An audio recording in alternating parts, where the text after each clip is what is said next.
Lord Palmerston ने 1855 में कहा था, हमारे कोई शाश्वत सहयोगी नहीं है और हमारे कोई स्थायी दुश्मन नहीं है। हमारे हित शाश्वत और स्थायी हैं और उन हितों का पालन करना हमारा कर्तव्य है। नमस्कार, आज हम एक बहुत ही अहम और जटिल मुद्दे पर बात करने जा रहे हैं, भारत और अफगानिस्तान के संबंध।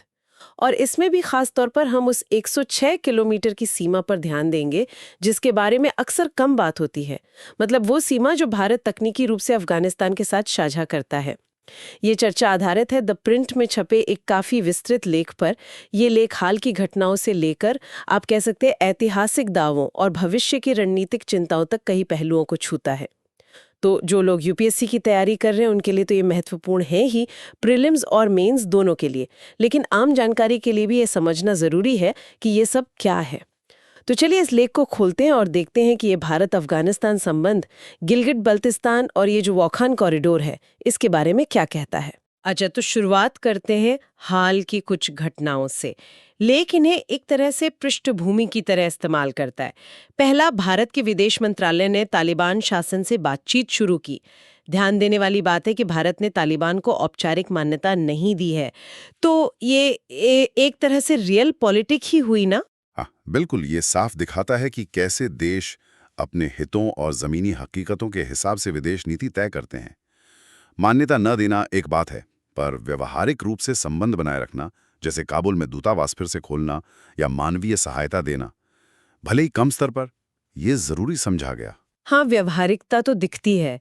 अच्छा, दूसरा पॉइंट था भारतीय महिला पत्रकारों का तालिबान प्रेस कॉन्फ्रेंस में बहुत हिम्मत से सवाल पूछना। जी, उसने भी काफी ध्यान खींचा था। तीसरा, तालिबान का एक प्रतिनिधिमंडल देवबंद आया और वहां उनका स्वागत हुआ, जो दिल्ली के रवैये से काफी अलग था। क्या ये भारत के अंदर ही अलग अलग मत दिखाता है? हाँ, ये एक जटिलता जरूर दिखाता है। देखिए, देवबंद का अपना एक धार्मिक और ऐतिहासिक महत्व है। वहां के स्वागत को आप एक तरह से गैर सरकारी स्तर का जुड़ाव कह सकते हैं। ये दिखाता है कि सरकारी नीति और जमीनी स्तर के जो धार्मिक सांस्कृतिक संबंध हैं, उनमें अंतर हो सकता है। चौथा, और ये काफी महत्वपूर्ण है, अफगानिस्तान और पाकिस्तान के बीच जो हिंसक झड़पें बढ़ी हैं, इसने वो इस्लामी भाईचारे या उम्मा की धारणा पर ही सवाल खड़े कर दिए। बिल्कुल, और राष्ट्रीय हित और सीमा विवाद अक्सर ऐसी विचारधाराओं पर भारी पड़ते हैं। ड्यूरेंट रेखा का मसला तो पुराना है और तालिबान ने भी उसे मान्यता नहीं दी है, जैसे पहले की सरकारें नहीं देती थीं। ये तनाव क्षेत्रीय स्थिरता के लिए ठीक नहीं है। और पांचवा पॉइंट जो शायद सबसे हैरान करने वाला था, बगरम एयरबेस पर अमेरिकी सैनिकों की वापसी के ट्रंप के प्लान के खिलाफ रूस, चीन, भारत और पाकिस्तान एक साथ आ गए। ये कैसे हुआ? हाँ, ये वाकई में एक असामान्य गठजोड़ था। ये दिखाता है कि कैसे कभी-कभी एक साझा चिंता, चाहे वो कुछ समय के लिए ही हो, पुराने प्रतिद्वंदियों को भी एक साथ ला सकती है। बगरम बेस की लोकेशन बहुत अहम है और कोई भी बड़ी क्षेत्रीय शक्ति नहीं चाहती थी कि अमेरिका वहां फिर से अपनी सैन्य मौजूदगी बना ले। सही बात है। तो ये सब घटनाएं एक तरह से माहौल तैयार करती हैं उस मुख्य मुद्दे के लिए जिस पर लेख फोकस करता है, यानी भारत की अफगानिस्तान के साथ वो 106 किलोमीटर की सीमा। हमारे संविधान की पहली अनुसूची, जो अनुच्छेद 1 से जुड़ी है, भारत का क्षेत्र बताती है, और गृह मंत्रालय का जो सीमा प्रबंधन प्रभाग है, उसके अनुसार अफगानिस्तान हमारा पड़ोसी है, जिसके साथ लद्दाख में हमारी सबसे छोटी जमीनी सीमा है। तुलना करें तो बांग्लादेश के साथ हमारी सबसे लंबी सीमा है, करीब 4097 किलोमीटर। फिर चीन, फिर पाकिस्तान, उनके मुकाबले 106 किलोमीटर बहुत कम लगता है। हाँ, सुनने में कम है, पर भू राजनीति में लंबाई से ज्यादा लोकेशन और रणनीतिक महत्व मायने रखता है। ये 106 किलोमीटर की सीमा, जो वाखान कॉरिडोर के पूर्वी सिरे से मानी जाती है, कागजों पर है। जमीनी हकीकत ये है कि ये गिलगित बल्तिस्तान से होकर गुजरती है, जो अभी पाकिस्तान के नियंत्रण में है। लेकिन भारत का स्टैंड साफ है। विलय पत्र के आधार पर पूरा जम्मू और कश्मीर, जिसमें गिलगिट बल्तिस्तान शामिल है, भारत का हिस्सा है। इसलिए भारत इस 106 किलोमीटर सीमा को अपनी सीमा मानता है। और यहीं से वो निकटवर्ती पड़ोस यानी कंटीजुअस नेबरहुड की बात आती है, जिसका जिक्र लेख में है। 2019 में सीएए पर बहस के दौरान गृह मंत्री अमित शाह ने अफगानिस्तान के हिंदू और सिख अल्पसंख्यकों को नागरिकता देने का बचाव करते हुए इसी तर्क का इस्तेमाल किया था। जी हाँ, और एक और उदाहरण है 2007 में अफगानिस्तान का सार्क सदस्य बनना। पहले वो सदस्य नहीं था, पर भारत के प्रयासों से बना। ये भी अफगानिस्तान को दक्षिण एशिया के दायरे में लाने की कोशिश थी।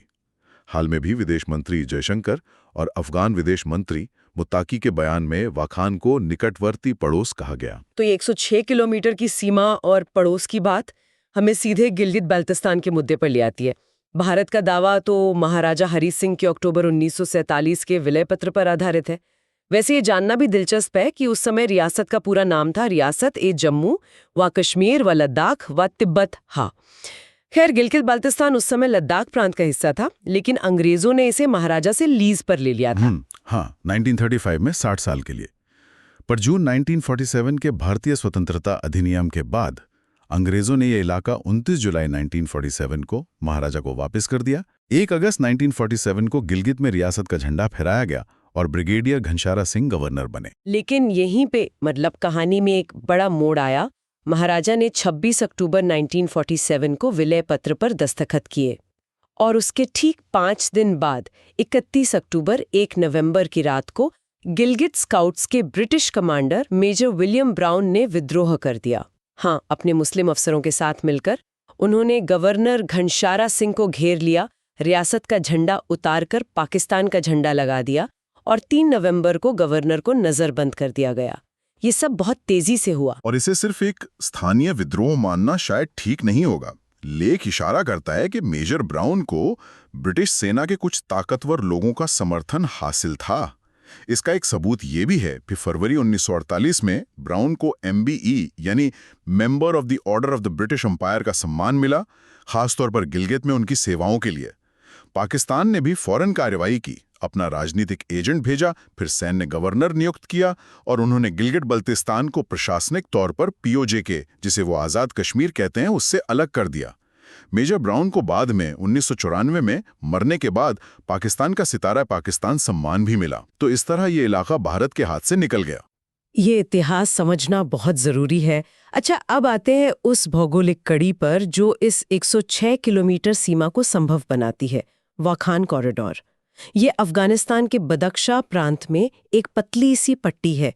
इसके पश्चिम में ताजिकिस्तान है, उत्तर में चीन और दक्षिण में पाकिस्तान यानी गिलगित बल्तिस्तान और खैबर पख्तूनख्वा।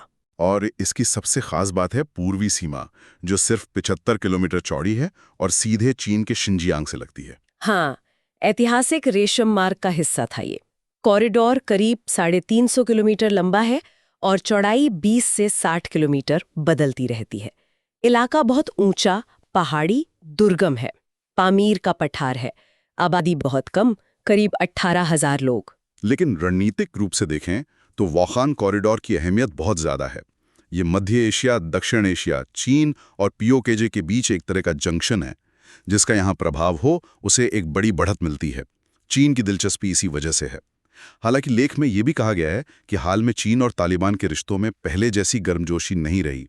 इसकी एक वजह पाकिस्तान की अपनी चिंताएं भी हो सकती हैं, जो शायद चीन के बढ़ते असर को लेकर थोड़ा असहज हो। हाँ, ये दिलचस्प है। लेख ये भी बताता है कि चीन ने हाल में पाकिस्तान के लिए वाखान में BRI यानी बेल्ट एंड रोड इनिशिएटिव का काम धीमा कर दिया है। ये उस पहाड़ों से ऊंची, समुद्रों से गहरी दोस्ती को देखते हुए थोड़ा अजीब नहीं लगता? बिल्कुल, ये फिर वही बात है, स्थायी हित, चीन के अपने हित हैं, पाकिस्तान के अपने। BRI बहुत बड़ा प्रोजेक्ट है, उसमें कई पेचीदगियां हैं। वाखान में काम धीमा होने के पीछे तालिबान से समीकरण, पाकिस्तान की चिंताएं या सुरक्षा की स्थिति, कई कारण हो सकते हैं। भू राजनीति बदलती रहती है। अब लेख एक और गंभीर मुद्दे की तरफ इशारा करता है। पाकिस्तान द्वारा गिलगित बल्तिस्तान की जनसांख्यिकी यानी डेमोग्राफी बदलने की कोशिशें। लेख नई दिल्ली के थिंक टैंक CNJOWS की एक रिपोर्ट का हवाला देता है।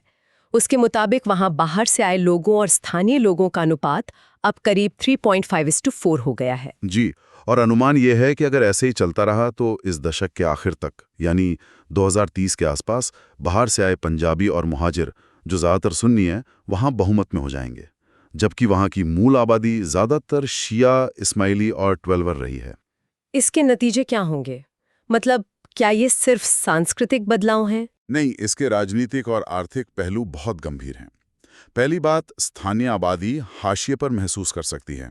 संसाधनों और नौकरियों में हिस्सेदारी कम हो सकती है। दूसरा, इलाके की पहचान बदल जाती है। तीसरा, और भारत के लिहाज से सबसे अहम, ये ज़मीनी हकीकत को इस तरह बदल देता है कि भविष्य में किसी भी बातचीत या समाधान की प्रक्रिया और मुश्किल हो जाती है। ये भारत के दावे के लिए एक सीधी चुनौती है। और ये बात और भी महत्वपूर्ण हो जाती है जब हम जम्मू कश्मीर पुनर्गठन अधिनियम 2019 को देखते हैं। नई विधानसभा में 114 सीटें हैं, जिनमें से 24 सीटें पूज्योके और गिलगिट बल्तिस्तान के लिए खाली रखी गई हैं। हाँ, और लेख एक सुझाव भी देता है कि चूंकि गिलगित ऐतिहासिक रूप से लद्दाख का हिस्सा था, तो अगर भविष्य में लद्दाख को विधानसभा मिलती है तो ये 24 सीटें लद्दाख को मिलनी चाहिए, ना कि जम्मू कश्मीर को। खैर, ये एक अलग बहस है। तो इन सब बातों को देखते हुए ऐतिहासिक दावा, जमीनी नियंत्रण नहीं, बदलती डेमोग्राफी, रणनीतिक महत्व, लेख क्या कहता है? क्या भारत को पीओजे और गिलगित बल्तिस्तान में यथास्थिति को चुनौती देनी चाहिए?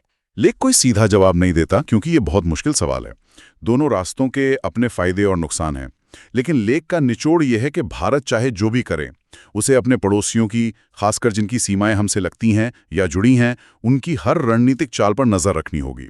और फैसले किसी विचारधारा से नहीं, बल्कि सिर्फ और सिर्फ भारत के स्थायी रणनीतिक हितों के आधार पर होने चाहिए। जानकारी, विश्लेषण और राष्ट्रीय हित, यही आधार होना चाहिए। बिल्कुल।